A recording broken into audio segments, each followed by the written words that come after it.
Hello everyone, welcome to Okul, India के सबसे affordable learning platform में आप सभी लोगों का एक बार फिर से बहुत बहुत स्वागत है। आइए अपने certificate physical and human geography GC Leong के कोर्स को हम लोग आगे बढ़ाते हैं। चैप्टर 5 में हम लोग हैं, जो कि land forms made by running water को लेकर ये चैप्टर है और पिछले लेक्चर में हमने इस चैप्टर को स्टार्ट किया है। तो आज इसका पार्ट सेकंड रहने वाला है। पिछले पार्ट पे हम लोग जो है इसमें थोड़ा सा रिवर सिस्टम के बारे में समझ चुके हैं कि किस तरीके से रिवर ओरिजिनेट वगैरह करती है। वहाँ पर उसके कुछ स्ट्रीम्स के बारे में हमने बात करी थी, कंसिक्वेंट स्ट्रीम क्या होती है, इनसीक्वेंट स्ट्रीम क्या होती है। इसके बाद हम लोगों ने बात की थी कि किस तरीके से जो रिवर एक्शन होते हैं उसके प्रोसेसेस क्या क्या हैं, जैसे कि हमारे सॉल्यूशन होता है, सस्पेंशन होता है, वो किस तरीके से अपने साथ लोड को कैरी करता है। उसके बाद रिवर के इरोजन और ट्रांसपोर्टेशन के सिस्टम्स हमने कुछ समझे थे, जैसे कि कोरेजन हमने समझा था, कोरोजन समझा था हमने, उसके बाद उसमें एट्रीजन समझा था हमने, उसमें हाइड्रोलिक एक्शन समझे थे। तो ये सारी चीज़ें जो है हम समझ चुके हैं। अब हम जो है स्पेसिफिकली आगे बढ़ेंगे, जो रिवर के कोर्सेज हैं, जैसे कि upper course, middle course, lower course, इसके बारे में हम लोग बात करेंगे। तो आज का लेक्चर स्टार्ट करने से पहले मैं आप सभी लोगों से एक बार फिर से रिक्वेस्ट करना चाहता हूं कि जो लोग इस कोर्स को, इस वीडियो सीरीज को फॉलो कर रहे हैं, जिनको ये पसंद आ रही है, उनसे मैं रिक्वेस्ट करूंगा कि आप लोग ज़्यादा से ज़्यादा वीडियोस को लाइक करें और ज़्यादा से ज़्यादा अपने फ्रेंड्स, अपने कलीग्स के साथ इसको शेयर करें, ताकि हमारे इन कोर्सेज़ का जो फ़ायदा है वो ज़्यादा से ज़्यादा लोगों तक पहुँच सके। ठीक है। और बाकी जो लोग चैनल पर नए हैं, अगर उन लोगों को भी कंटेंट हेल्पफुल लग रहा है तो वो लोग से भी मेरी रिक्वेस्ट है कि आप लोग भी चैनल को जरूर सब्सक्राइब कर लें और बेल आइकन प्रेस करना ना भूलें, सो दैट की वीडियोस के नोटिफिकेशंस वगैरह आपसे मिस ना हो। ठीक है, चलिए तो स्टार्ट करते हैं आज का लेक्चर। चलते हैं अपनी बुक की तरफ। देखिए, the course of a river. ठीक है, कोर्स का मतलब यहाँ पर है रिवर के संबंध में। कोर्स का मतलब होता है जो आप लोगों का सिलेबस या कोर्स है वो नहीं। ठीक है, कोर्स ऑफ अ रिवर का मतलब होता है जो नदी जिस तरीके से बहती है अपने सोर्स से लेकर जहां पर उसका माउथ होता है, यानी कि जहां पर वो किसी समुद्र वगैरह मिलती है वहां तक जो पूरा का पूरा उसका पाथ होता है, उसको बोला जाता है the course of a river. ठीक है, आप कह सकते हैं path. The course of a river may be divided into 3 distinct parts. इसको 3 पार्ट्स में जो है वो डिवाइड किया जाता है। पहला होता है द अपर और द माउंटेन कोर्स। ठीक है, जिसको बोला जाता है यूथ स्टेज। ठीक है, अपर और माउंटेन कोर्स का मतलब है जहां पर से रिवर ओरिजिनेट हो रही है। ठीक है, यानी कि स्टार्टिंग का जो पोर्शन है वो, उसको बोला जाएगा यूथ, क्योंकि वो स्टार्ट हो रही है वहां से। ठीक है, इसके बाद जो सेकंड है दैट इज मिडिल और valley course in the stage of maturity, यानी कि जो सेकंड है वो है वैली और मिडिल कोर्स, यानी कि जो बीच का पार्ट है वो। और तीसरा है द लोअर और the plain course in the stage of old age. ठीक है, जब वो जस्ट अपने आप कह सकते हैं कि समुद्र से मिलने वाली है, तब उसका जो पार्ट होता है that is known as lower और प्लेन कोर्स। ठीक है, जिसको ओल्ड एज भी बोला जाता है। तो ये 3 पार्ट आपको ध्यान रखने हैं। एक है यूथ, यानी कि जो स्टार्टिंग है, बीच का है मेच्योरिटी और तीसरा है ओल्ड एज। ठीक है, तो एक एक करके इन्हीं को आज हम लोग देखेंगे। आज हम लोग बेसिकली बात करने वाले हैं अपर कोर्स और मिडिल कोर्स के बारे में। ठीक है, लोअर कोर्स के बारे में हम लोग जो है नेक्स्ट लेक्चर में बात करेंगे। ठीक, तो देखिए, दी अपर और माउंटेन कोर्स, इसमें क्या है, this begins at the source of a river near the watershed which is probably the crest of a mountain range. ठीक है, वाटरशेड क्या होता है ये मैंने आपको पिछले लेक्चर में बताया था। ठीक है, वाटरशेड क्या होता है मैंने पिछले लेक्चर में आप लोगों को बताया था कि किस तरीके से एक इस तरीके का बीच में, जैसे मान लीजिए ये कोई, कहाँ पर मैं आपको इसको यहाँ पर दिखाने की कोशिश करता हूँ। ठीक है, जैसे मैंने आपको बताया था कि यहाँ पर से अगर आप इसका ऐसे करके साइडवेज देखेंगे तो इस तरीके से होता है। ये हाईएस्ट पॉइंट है, इससे एक नदी जो है वो इधर की तरफ को बह रही है, एक नदी जो है वो इस तरफ को बह रही है। ठीक है, इसको बोला जाता है, ये जो लाइन है, ये जो बीच का एक हाई लाइन होती है, इसी को बोला जाता है क्रेस्ट। ठीक है, ये क्रेस्ट जो है बेसिकली है, this is only known as water shed या वाटर डिवाइड। ठीक है, ये चीज़ मैंने आपको बताई थी। यही चीज यहां पर लिखी गई है कि ये जनरली क्या होगा, क्रेस्ट। क्रेस्ट का मतलब होता है अपर पोर्शन।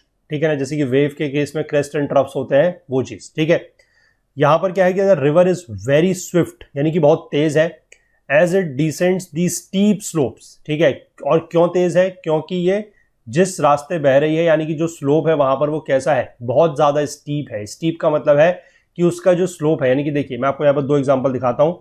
जैसे ये मान लीजिए, एक आपका स्लोप ये है और एक स्लोप आपका ये है। ठीक है, this is your slope A and this is your slope B. तो आप कौन सा स्लोप कहेंगे स्टीप है, ए इज मोर स्टीप। ठीक है, ए जो है वो ज्यादा स्टीप है। आप समझ सकते हैं, मतलब आप एक तरीके से उसको सीधे सीधे समझिए। अगर आपको टेंजेंट वगैरह का आइडिया है तो ठीक है, अच्छी बात है, अदरवाइज आप ऐसे समझिए कि जो ज्यादा खड़ा हुआ है, ठीक है, ये देखिए आप देख सकते हैं कि ज्यादा स्टैंडिंग पोजीशन पे ये दिख रहा है आपको। ठीक है, यानी कि ज्यादा इस तरीके से डीप है और ये कम है, तो आपको ए जो है वो ज़्यादा स्टीप हो जाएगा इसलिए। ठीक है, आप इसको समझ सकते हैं। जिनको मैथ्स वगैरह का थोड़ा सा आइडिया वो समझ सकते हैं कि टेंजेंट भी अगर हम इनका ऐसे ड्रॉ करें ऐसे करके, तो ये जो टेंजेंट जिसका ज़्यादा होगा, ठीक है, ये टेंजेंट कम है, और ये टेंजेंट जो है इस एंगल का ज्यादा है, तो जिसका टेंजेंट ज्यादा होता है उसका मतलब है कि स्लोप ज्यादा है। ठीक है, समझ गए कि स्पीड तेज क्यों है? स्पीड तेज इसलिए है क्योंकि ये स्टीप स्लोप से बह रही है, और यहां पर जो प्रीडोमिनेंट एक्शन होगा वो है वर्टिकल कोरिजन। ठीक है, ध्यान रखना है वर्टिकल कोरिजन। कोरिजन का मतलब हमने पता है कि जिस तरीके से जो रिवर में छोटे छोटे पार्टिकल्स होते हैं वो क्या करते हैं, वो सरफेस का कटान करते हैं। और दो तरीके का कटान मैंने आपको बताया था, एक है वर्टिकल और एक है लेटरल। वर्टिकल से क्या होगा कि वैली की जो रिवर बेड है वो डीप होता चला जाएगा। ठीक है, और जो अगर हमारा लेटरल कोरिजन होता है तो वैली वाइड होती है। ठीक है, तो यहां पर लिखा गया है कि वर्टिकल कोरिजन जो है वो ज्यादा प्रीडोमिनेंट है, इसीलिए यहां पर किस तरीके की वैली बनेगी, द वैली डेवलप्ड इज दस deep, narrow and distinctively we shaped. ठीक है, क्योंकि मान लीजिए इस तरीके से है। ठीक है, जैसे यहां पर अगर हम एग्जाम्पल के तौर पर देखें, मान लीजिए इस तरीके से रिवर बह रही है ऐसे। ठीक, अब क्या होगा कि यहां पर जो है कटान ज्यादा होता चला जाएगा, जैसे जैसे रिवर बहेगी तो यहां पर कटान ज्यादा होता चला जाएगा इस डायरेक्शन में। ठीक, और इस डायरेक्शन में अगर कटान ज्यादा होगा तो ये जो वैली का शेप है ये कैसा हो जाएगा, वी शेप्ड। ठीक, नैरो वैली होगी, डीप वैली होगी और वी शेप्ड वैली होगी। ठीक है, आई होप आप इसको बिल्कुल अच्छे से समझ पा रहे हैं। तो इसलिए एक एक पॉइंट को आप लोग जो है अगर आप ध्यान से समझ सकते हैं कि वर्टिकल कोरिजन अगर ज्यादा है तो आपको फिर ये याद रखने की जरूरत नहीं है कि वहां पर किस शेप की वैली बन रही है, क्योंकि ऑब्वियस सी बात है अगर वर्टिकल कोरिजन ज्यादा है तो वैली का जो शेप है वो कैसा होगा, वी शेप्ड। ठीक है, down cutting takes place so rapidly that lateral corrosion can not take place. ठीक है, कि जो लेटरल कोरिजन है वो इसलिए नहीं हो पाता है क्योंकि यहां पर फ्लो काफी तेज है और वर्टिकल इरोजन यहां पर हो रहा है। ठीक है, वर्टिकल कोरिजन यहां पर हो रहा है, इसलिए क्या हो रहा है कि लेटरल कोरिजन यहां पर नहीं हो पाता। In some cases where the rocks are very resistant, कहीं कहीं पर ऐसा हो सकता है कि जो रॉक्स हैं वो बहुत ज्यादा रेजिस्टेंट हो। The valley is so narrow and the sides are so steep that gorges are formed. Example, the Indus Gorge in Kashmir. Gorge भी बेसिकली कुछ नहीं है, आप इसको कह सकते हैं कि एक तरीके से और ज्यादा ये वी शेप्ड वैली है, और ज्यादा डीप वी शेप्ड वैली है, और थोड़ा सा पतली है जो नैरो है, that is known as only gorge. ठीक है, in arid regions where there is little rainfall to widen the valley sides and the river cuts deep into the valley floor, precipitous valley like canyons are formed. ठीक है, वहां पर बन जाते हैं canyons. Canyons भी बेसिकली एक तरीके से आप कह सकते हैं कि वैली ही है। ठीक है, जहां पर वाइड वैली नहीं है। ठीक है, जहां पर वैली वाइड नहीं है और जहां पर हमारा जो वैली फ्लोर है वो ज्यादा डीप है, जहां पर हमारा रिवर जो है वो डीप कटिंग कर रही है, उसी को बोला जाता है कैनियंस। एग्जांपल के तौर पे दिया गया है ब्राइस कैनियन इन उटा, यूएसए। ठीक है, some of the more outstanding features that are often best developed in the upper course of the river include the following. कुछ और भी यहाँ पर फीचर्स हैं जो अपर कोर्स में बनते हैं।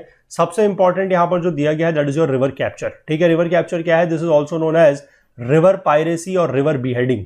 ठीक है, यहां पर क्या होता है देखते हैं, it's development is dependent on the different rates of back cutting, that is headward erosion into a divide. ठीक है, देखिए यहां पर ये दो नदियां आपको दिखाई गई है, मैं आपको पहले एग्जाम्पल के तौर पर यहां पर समझा देता हूं कि क्या है इसमें पूरा का पूरा। ये देखिए यहां पर आपको लिखा हुआ दिख रहा है डिवाइड और वाटरशेड, यानी कि ये वाला जो रीजन है ये हाई रीजन होगा, जो मैंने ऐसे करके रेड में बनाया है।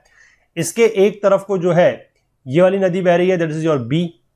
ठीक है, दिस इज बी स्ट्रीम, और एक साइड को बह रही है ए स्ट्रीम। ये नॉर्मल कोर्स है। ठीक है, अब मान लीजिए कि ये जो आपका ए स्ट्रीम है, ठीक है, ये जो ए स्ट्रीम है इसके अपर पोर्शन में क्या होती है, हेडवर्ड इरोजन हो रहा है। हेडवर्ड इरोजन मतलब है ये वाले एरिया में इरोजन हो रहा है। ठीक है, इसका जो ऊपर का पार्ट है वहां पर इरोजन हो रहा है, और यहां से ये पूरी की पूरी जो बी स्ट्रीम आपको दिख रही है ये बह रही है। कुछ समय के बाद क्या हो जाएगा कि यहां से ये डिवाइड को काटते हुए यहां पर ऐसे करके कट कर देगा। ठीक, यहां पर ये कट कर देगा। ये वाली जो रिवर होगी generally this will be a low lying river. Low lying मतलब ये नीचे बह रही होगी, इसका जो सरफेस होगा आप कह सकते हैं वो नीचे होगा, मतलब उसकी हाइट कम होगी। तो ये बी रिवर जो है जो ओरिजिनली ऐसे करके बह रही थी, अब जब इसका हेडवर्ड इरोजन हुआ है तो ये पानी फिर क्या होगा, इधर से इधर की तरफ आने लग जाएगा। समझे आप इस चीज को कि ये पानी जो इस तरफ से ऐसे बह रहा है अब ये इधर की तरफ को मुड़ जाएगा ऐसे। ठीक है, क्यों, क्योंकि ये जो ए वाली स्ट्रीम है ये लो लाइंग है, इसीलिए इसको क्या बोला जाएगा कि ए रिवर ने क्या किया है, बी स्ट्रीम को, या ए स्ट्रीम ने बी स्ट्रीम को क्या किया है, पायरेट कर लिया है। ठीक है, तो A is your pirating stream, B वो है जो पायरेट हुई है। जहां पर ये पायरेशन होगा उसको बोला जाएगा एल्बो ऑफ कैप्चर, यानी कि यहां पर आप देख सकते हैं कि बाद में ये इस तरीके की कुछ स्थिति बन जाएगी। ठीक है, ये रेड वाला रीजन आप चाहे तो मैं वापस से ऐसे ही यहां पर बना देता हूं दिखाने के लिए, ये ऐसे ही है। और यहां पर आप देख सकते हैं जो कटिंग, जो ओरिजिनल हमारी ये स्ट्रीम थी, ये ऐसे करके थी, जो बी स्ट्रीम थी ऐसे करके थी, अब ये कटिंग होके इस तरफ को घूम गई है। ठीक है, क्यों घूमी है? क्योंकि यहां पर जो ये हेडवर्ड इरोजन हुआ है इसकी वजह से। ठीक है, और यहां पर बीच में क्या होगा फिर कि ये जो ऐसे करके इधर को आ गई, इसका नॉर्मल कोर्स तो ये था, तो यहां पर बेसिकली एक तरीके से गैप बन जाएगा। ठीक है, यहां पर जो गैप बनेगा that is only known as your wind gap. ठीक है, इस तरीके के गैप जो है हमें इंडिया में अगर हम बात करें तो जो हमारा वेस्टर्न कोस्ट है, ठीक है, वहां पर बहुत सारे इस तरीके के गैप देखने को मिलते हैं। और ऐसा क्यों है? ठीक है, क्योंकि इसके बेसिकली जो मैं आपको एक चीज बताऊं, जो रिवर कैप्चर है उसके काफी सारे कॉजेज हैं। ठीक है, उसके कारण जो है वो काफी सारे हैं। यहां पर तो बेसिकली इन्होंने एक ही कॉज जो है वो दिखाया है, ये एक ही कॉज बताया है जो हमारा है हेडवर्ड इरोजन। ठीक है, हेडवर्ड इरोजन, इन्होंने यहां पर जो बुक में कोर्स जो ये कॉज बताया है that is only the headword erosion. यहां पर लिखा है ना हेडवर्ड इरोजन, तो सिर्फ और सिर्फ हेडवर्ड इरोजन को समझाया है, लेकिन इसका जो एक मेन कॉज और भी है that is your tectonic activity. ठीक है, और इंडिया के केस में जो मैं बात कर रहा हूं कि पहले आपको पता होगा कि शुरुआत में हमारी जो ज्यादातर नदियां हैं वो वेस्ट फ्लोइंग हुआ करती थी। ठीक है, जैसे कि आज की डेट में जिस डायरेक्शन में आपकी नर्मदा और तापी रिवर बह रही है, ज्यादातर नदियां जो थी वो वेस्ट फ्लोइंग थी। लेकिन बाद में क्या हुआ कि जो हमारा डेक्कन प्लेट्यू का वेस्टर्न पार्ट है वो थोड़ा सा ऊपर उठा और जो ईस्टर्न पार्ट है वो थोड़ा सा सबसाइड करा। ठीक, तो उसकी वजह से क्या हो गया कि अब जो रिवर्स का हमारा कोर्स है आप देख सकते हैं कि ज्यादातर नदियां जो है आज की डेट में भी आप लोगों को पता होगा जो ईस्ट फ्लोइंग नदियां हैं, चाहे कृष्णा है, चाहे कावेरी है, चाहे गोदावरी है, उनका ओरिजिन जो है वो ऑलमोस्ट वेस्टर्न घाट में ही है, लेकिन वो सारी की सारी ईस्ट फ्लोइंग हो चुकी हैं। ठीक है, पहले वो सारी की सारी वेस्ट फ्लोइंग बहती थी। इसी वजह से आपको वहां पर पता है कि बीच में जो हमारा वेस्टर्न घाट है उसमें काफी सारे गैप्स हैं, विंड गैप्स। ठीक है, जिनको घाट्स भी बोला जाता है। ठीक है, और वो कौन कौन से घाट हैं? थाल घाट, भोर घाट, पाल घाट, आगुम्बे घाट, शैनकोटा गैप, ये सारे के सारे जो घाट्स बने हुए हैं, जो गैप्स बने हुए हैं, वो यही है, that is only known as the wind gap. क्योंकि आज की डेट में क्या है कि उनमें से पानी तो बहता नहीं है, उनमें से सिर्फ विंड बहती है। हमने जहां पर अपना मानसून का चैप्टर डिस्कस किया है in the book of India physical environment, वहां पर हमने ये बात की है कि किस तरीके से जब हमारा अरेबियन सी ब्रांच का मानसून चलता है तो वो इन गैप से पास होके भी थोड़ा बहुत जो अंदर के एरिया है वहां पर थोड़ा बहुत बारिश होती है। तो ये विंड गैप का जो रोल है ये क्लाइमेटोलॉजी में बहुत ज्यादा इंपॉर्टेंट हो जाता है। ठीक है, और ये विंड गैप किस तरीके से बनते हैं वो मैंने आपको यहां पर समझा दिया। ठीक है, तो इस चीज को ध्यान रखिएगा कि यहां पर जो इन्होंने रिवर कैप्चर का कॉज बताया है main, that is headward erosion, सिर्फ और सिर्फ यही कॉज नहीं है। इंडिया के केस में स्पेसिफिकली जो वेस्टर्न घाट में हमारे जितने भी घाट्स बने हुए हैं वेस्टर्न घाट्स में, वो उसमें जो मेजर रोल है वो टेक्टोनिक एक्टिविटीज का है। ठीक है, टेक्टोनिक एक्टिविटीज की वजह से वहां पर रिवर कैप्चर हुआ है। ठीक है, चलिए तो आगे देखते हैं। अब यही चीज इसने जो मैंने आपको पूरे का पूरा समझाया वो इसने यहां पर दिया हुआ है, इसको आप पढ़ेंगे तो इसको आप समझ जाएंगे। For instance, if one side of the divide is of greater gradient and receives more precipitation than the other, तो stream A will cut back more rapidly than stream B. Its greater erosive power will succeed in enlarging its basin at the expense of the weaker stream. Stream A may eventually break through the divide and capture or pirate stream B.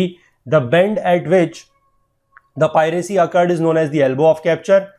The B-headed stream Z is called the misfit. ठीक है, यहां पर जो Z हो गई है वो misfit है। अब देखिए इसको एक समझना जरूरी है, ये लो लाइंग रिवर है और इस वाले में क्या है कि जो B स्ट्रीम है उसमें पानी ज्यादा है। ठीक है, it has got more water। ठीक, अब मोर वाटर होगा तो इसको आप ऐसे समझिएगा कि जो ये लो लाइंग स्ट्रीम है इसमें पानी कम है तो ये थोड़ा सा पतली होगी। मतलब इसकी आप कह सकते हैं कि जो नॉर्मल कोर्स होगा वो थोड़ा सा कैसा होगा, नैरो कोर्स हो सकता है। और जो जिस रिवर में हमारा या जिस स्ट्रीम में हमारा पानी ज्यादा था वो कैसा होगा, वो वाइड कोर्स होगा। ठीक है, ये तो नॉर्मल कंडीशन बता रहा हूं पहले की। अब बाद में क्या हुआ है, जब रिवर कैप्चर हो गया है तो हमारा जो पानी जिसमें ज्यादा था, ठीक है, उससे क्या हो रहा है कि उससे पानी जा रहा है नैरो वाली की तरफ। और वो क्यों जा रहा है, क्योंकि लो लाइंग रीजन है तो पानी इधर को टर्न हो जाएगा। ठीक है, तो इस पूरी की पूरी स्ट्रीम में जो हम ये बाद की स्ट्रीम की बात कर रहे हैं, इसको यहां पर से थोड़ा सा मिटाते हैं, ये वाली जो स्ट्रीम की हम बात कर रहे हैं, अब इसमें क्या होगा कि पानी हो जाएगा कम। ठीक है, क्यों हो जाएगा पानी कम, क्योंकि एक तो पहली बात यह है ये पहले से वाइड थी, अब इसमें पानी आ रहा है कम क्योंकि ज्यादातर पानी चला गया है कहां, ये जो लो लाइंग वाली है उसमें जो नैरो है। ठीक है, तो मिसफिट तो ये है ही, इसको बेसिकली ये भी बोला जाता है अंडरफिट। ठीक, अंडरफिट इसलिए बोला जाता है क्योंकि इसकी कैपेसिटी ज्यादा है, इसमें जो एरिया है पानी बहने के लिए वो ज्यादा है, लेकिन अब इसमें पानी रहा नहीं तो ये बन जाएगा अंडरफिट। ठीक है, और अगर हम ए स्ट्रीम की बात करें तो ए स्ट्रीम में क्या हो रहा है, ये नैरो है क्योंकि ये लो लाइंग है। ठीक है, यहां पर पानी पहले कम था, नैरो थी। अब क्या हो रहा है कि यहां पर पानी आ गया है ज्यादा। ठीक, पानी ज्यादा क्यों आ गया है? क्योंकि ये बी स्ट्रीम से पानी इस तरफ को आ गया, क्योंकि ये लो लाइंग है। अब इसमें क्या हो गया कि पानी आ गया है ज्यादा, तो दिस बिकम्स योर ओवरफिट, इसको बोला जाता है ओवरफिट। ठीक है, ये मिसफिट के ही दोनों पार्ट है, that is overfit and underfit. ठीक, जिससे पानी आ रहा है दैट विल बिकम अंडरफिट, और जहां पर पानी अब आ गया है दैट विल बिकम ओवरफिट, क्योंकि वहां पर जो है वो नैरो थी पहले, क्योंकि वहां पर पानी कम था तो वो नैरो थी, अब लेकिन उसमें पानी इतना ज्यादा आ गया है कि वो that will become your overfit. ठीक है, the valley below the elbow is called the wind gap and may be valuable as a road and rail route. Examples of river capture abound in Burma. The upper Setang has been captured by the Irrawaddy in Northumberland, England. The Blyth and the Winbeck are beheaded in the by the Northern Time. ठीक है, ये थोड़ा सा example बाहर के, उसको छोड़ दीजिए आप, जो मैंने आपको चीजें समझाई वो आप समझिए। ठीक है, और रिवर कैप्चर का अगर आपके पास कभी भी एग्जाम्पल पूछा जाता है, विंड गैप का एग्जाम्पल पूछा जाता है, तो इंडिया के वेस्टर्न घाट से बढ़िया एग्जाम्पल आप लोगों के पास कोई नहीं है। ठीक है, उसको आप बताइएगा, और उसमें आप ये चीज भी समझा दीजिएगा कि सिर्फ और सिर्फ हेडवर्ड इरोजन ही जो है वो एक रिवर कैप्चर का कॉज नहीं है, ये आपका जो टेक्टोनिक एक्टिविटी है वो भी इसका कॉज है। ठीक है, और इंडिया के केस में आप समझा सकते हैं कि जितने भी घाट्स हमारे वेस्टर्न घाट में बने हुए हैं, जितने भी हमारे विंड गैप बने हुए हैं, they are due to the tectonic activities. ठीक है, चलिए आगे बढ़ते हैं।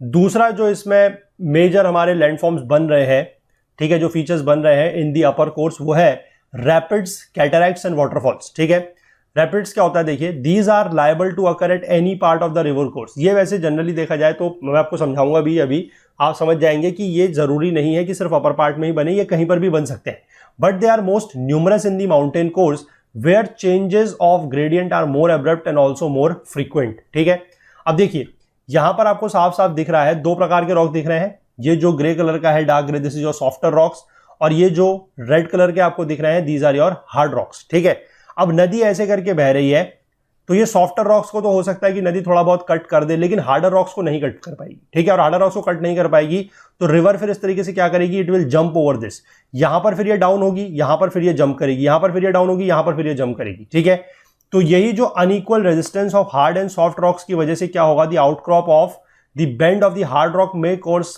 Cause a river to jump and fall down stream. ठीक है, रैपिड्स क्या है? रैपिड्स यही होते हैं जो ये इस तरीके से आपका जंप कर रहा है, that is known as rapids. ठीक है, इसी तरीके के जो सिमिलर फॉल्स हैं of greater dimensions are also referred to as cataracts, of which there are 5 along the Nile that interrupts smooth navigation. ठीक है, तो रैपिड्स आप समझ गए कि रैपिड्स और किस तरीके से कैटरैक्ट्स बन रहे हैं। इसके बाद अगर किसी ज्यादा हाइट से, ठीक है, if a river plunge down in a sudden fall of some height, sudden fall, तो उसको बोला जाता है वाटरफॉल, यानी कि जो झरना है। ठीक है, their great force usually wears out a plunge pool beneath. Waterfalls are formed in several ways. ठीक है, यहां पर आप देख सकते हैं कि ये स्ट्रीम है, और यहां पर सडनली जो है वो क्या हो गया है, यहां पर सडनली हाइट का फॉल हुआ है, यानी कि यहां पर से आगे कुछ है नहीं तो ये नीचे गिर जाएगा, और यहां पर जो ये नीचे गिर रहा है ये पूरा का पूरा क्या बन जाएगा, यहां पर प्लंज पूल।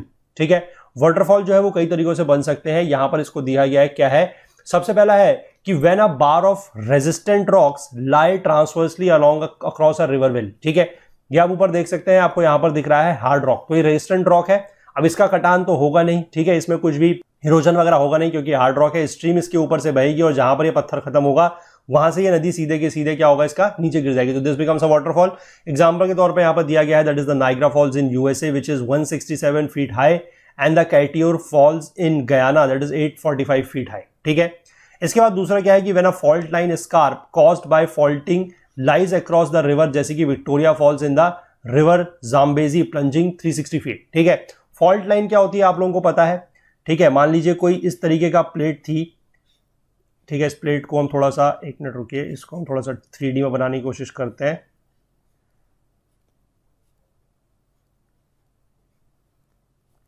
ठीक है, सपोज करें इस तरीके की कोई प्लेट थी, और इस लाइन के अलोंग क्या होती है, फॉल्टिंग। ठीक है, फॉल्टिंग का मतलब आप लोगों को पता है क्या होता है। ठीक है, इस लाइन के अलोंग अगर फॉल्टिंग होगी तो आप समझ सकते हैं कि ये वाला रीजन थोड़ा सा नीचे आ जाएगा। ठीक है, अगर ये वाला रीजन अपनी जगह पर भी बना हुआ है तो ये इस तरीके से हो सकता है। इसके बाद ठीक है, थोड़ा सा इसको कोशिश करते हैं कि कुछ हम ऐसा बना पाए कि आपको इसको समझा पाए। ठीक है, थोड़ा सा समझने की कोशिश कीजिएगा।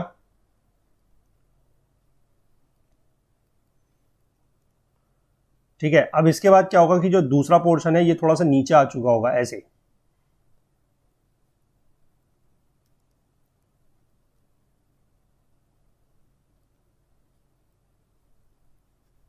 ठीक है, आई होप आप इसको थोड़ा सा समझ पाए हैं, थोड़ा सा डायग्राम इतना क्लियर नहीं है, पर यहाँ से जो मैं बता रहा हूँ कि ये वाला रीजन जो है थोड़ा सा ऊपर है और ये वाला रीजन जो है थोड़ा सा नीचे है। क्यों? क्योंकि यहाँ पर इस तरीके से फॉल्ट हुआ है और ये वाला रीजन थोड़ा सा नीचे खिसका है, तो यहाँ पर और इसके बीच में क्या होगा, एक ग्रेडियंट आ जाएगा, मतलब एक हाइट का ग्रेडियंट आ जाएगा। तो पानी अगर यहाँ से बह रहा है तो ऐसे करके नीचे गिर जाएगा, ठीक है।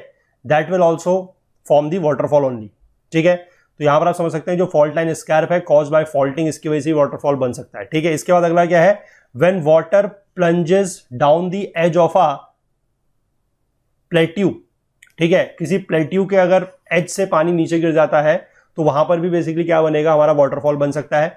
Like the river Congo which leaps for 900 feet through a series of more than 30 rapids at Livingstone falls, ठीक है। इसके बाद हमारी जो ग्लेशिएशन से जो हमारी हैंगिंग वैलीज बनती है, ठीक है। हैंगिंग वैलीज हालांकि अगर जिन लोगों ने फंडामेंटल्स ऑफ फिजिकल ज्योग्राफी पढ़ी है तो उन लोगों को पता होगा, अदरवाइज जिन लोगों ने नहीं पढ़ी है तो यहाँ पर जो हमारा अगला चैप्टर है आई थिंक ग्लेशियर्स से लैंडफॉर्म्स का, वहां पर हम इसको समझेंगे, ठीक है। उसमें बेसिकली क्या होता है कि जैसे आपका मान लीजिए कोई पहाड़ है, ठीक है, कोई इस तरीके का पहाड़ है और यहां पर हमारी अगर कोई मेन स्ट्रीम बह रही है, ठीक है, जो ग्लेशियर से बनी हुई मेन स्ट्रीम बह रही है, this is known as a main stream. इस मेन स्ट्रीम से ऊपर यहां पहाड़ी के बीच में कोई इस तरीके की एक वैली बन जाती है, ठीक है, that is known as a, पहाड़ी से ऊपर मतलब, ठीक है, that is known as a hanging valley. और ये बनती किस वजह से है, ग्लेशिएशन की वजह से बनती है, इसको हम लोग आगे जाके बाद में डीप में समझेंगे, ठीक है।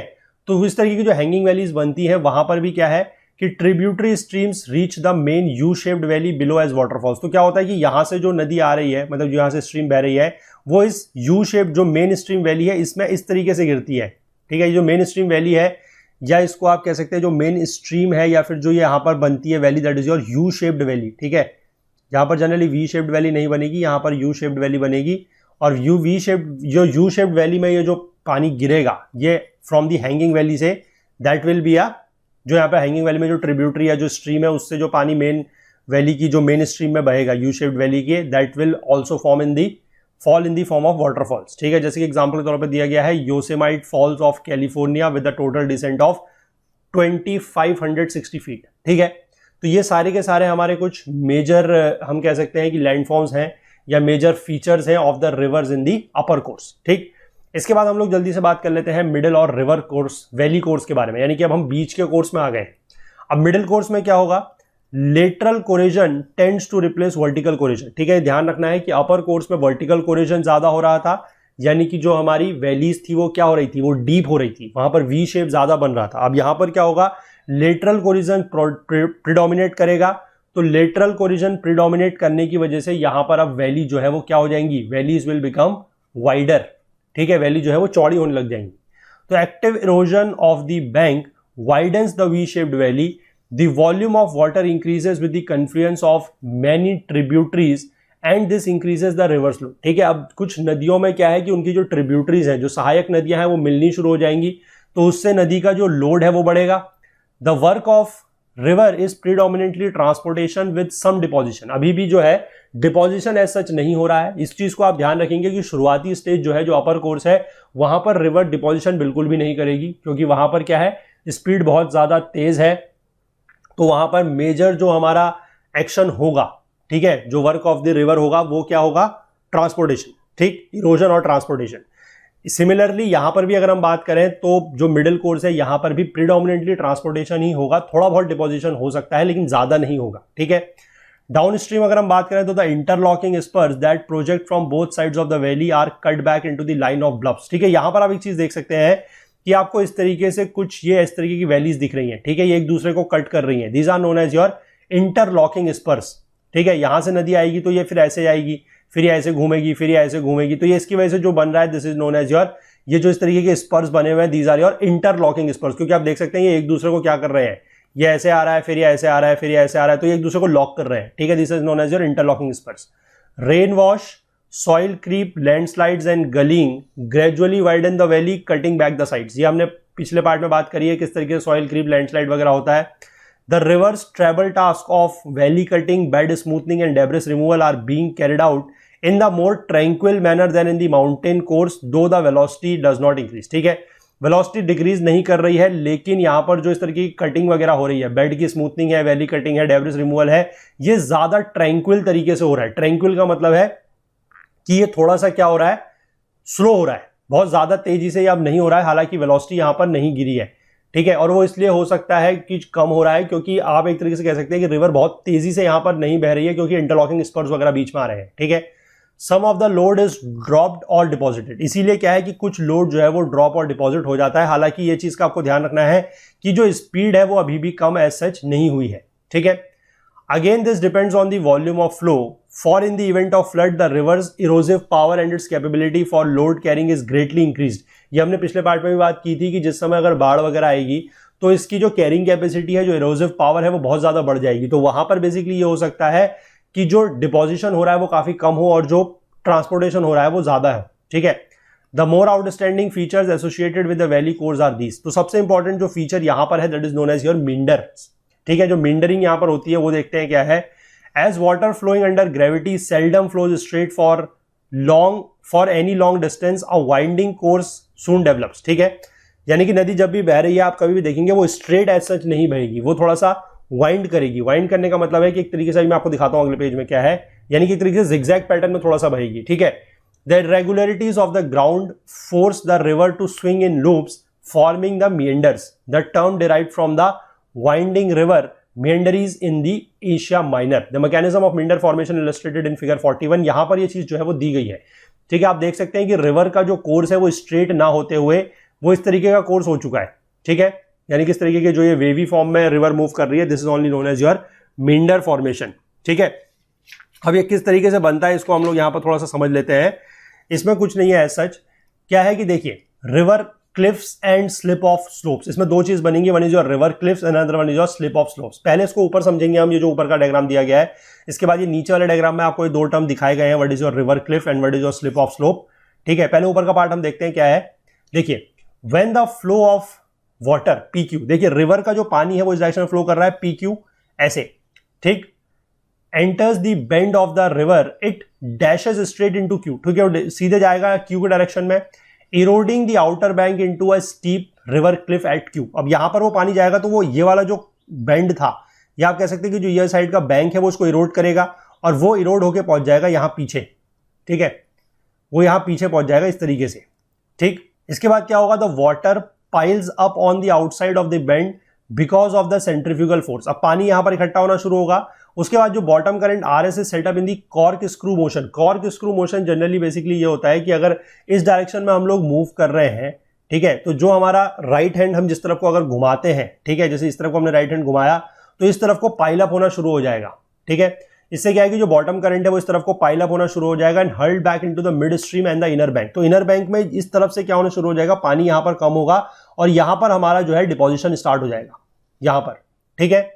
तो शिंगल इज दस डिपॉजिटेड हेयर एट एस, ठीक है, एस पर जो है वो शिंगल्स डिपॉजिट होना शुरू हो जाएंगे। शिंगल्स का मतलब है छोटे मोटे जो पत्थर वगैरह, क्योंकि यहां से क्या है कि पत्थर जो निकले वो कहां जाएंगे, वो यहां से पानी के साथ इस तरीके से जो ये कॉर्क स्क्रू मोशन से जो अंडर आप कह सकते हैं जो अंडर करंट है, यानी कि जो सरफेस का पानी है वो ऊपर से ऐसे गया, अंडर करंट में घूम के वो नीचे आया और अपने साथ वो शिंगल्स को लेके भी इस तरफ आ गया, तो शिंगल्स यहां पर इकट्ठा हो जाएंगे। अब इसी के बाद क्या होगा, जब ये रिवर इस तरफ को आएगी, ठीक है, तो फिर इस तरफ को ये ऐसे घूम के शिंगल्स, यहाँ के शिंगल्स जो है वो निकल के वो इसके साथ नीचे घुस के यहाँ चले जाएंगे, तो वो यहाँ पर इकट्ठा हो जाएंगे। तो आपको सीधे सीधे ये समझना है कि जिस डायरेक्शन में रिवर मूव कर रही है उसका जिस तरफ को ये ऐसे करके एरो बनेगा, जैसे यहां से रिवर ये मूव कर रही है, इसका जो ये एरो बनेगा, इस तरफ का जो बैंक है वहां पर इरोजन होगा और इसके जो अपोजिट बैंक है वहां पर डिपोजिशन होगा। सिंपल भाषा में आपको इसको ऐसे याद रखना है। अब बाकी आप इसमें चाहे तो ये कॉर्क स्क्रू वगैरह की बातें लिख सकते हैं, इसमें कोई इशू नहीं है। और यही चीज जो है यहां पर दिखाई गई है। देखिए पी से क्यू की तरफ को पानी जा रहा है, तो क्या है कि जो क्यू का एरिया है वहां पर थोड़ा सा क्या होगा, इरोजन होगा, वहां पर कटान होगा और वहां का जो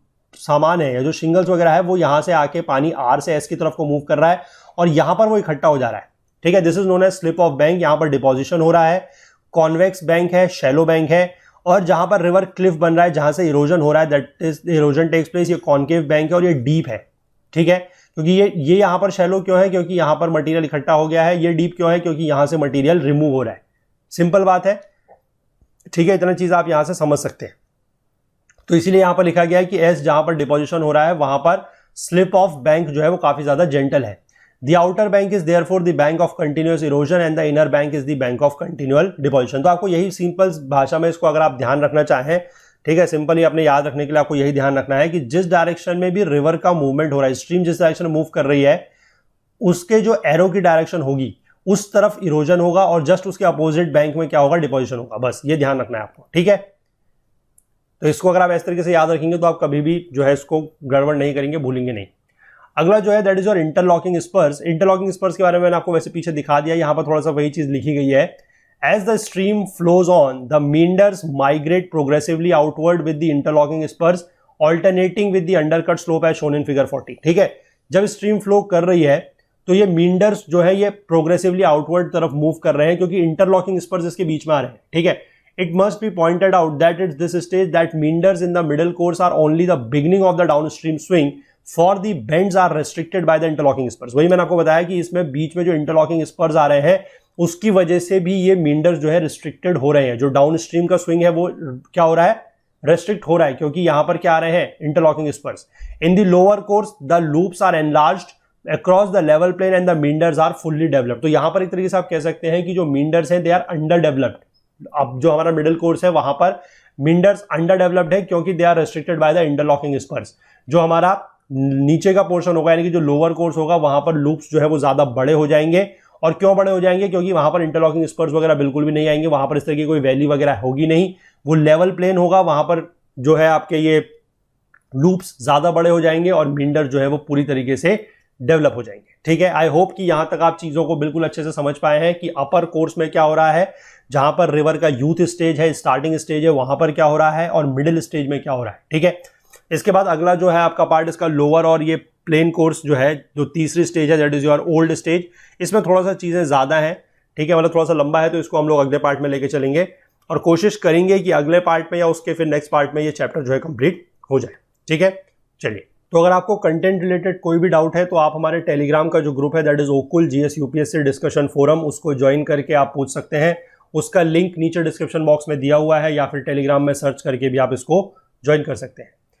इस पूरे के पूरे वीडियो सीरीज का जो फुल कोर्स है वो हमारी वेबसाइट पर अवेलेबल है।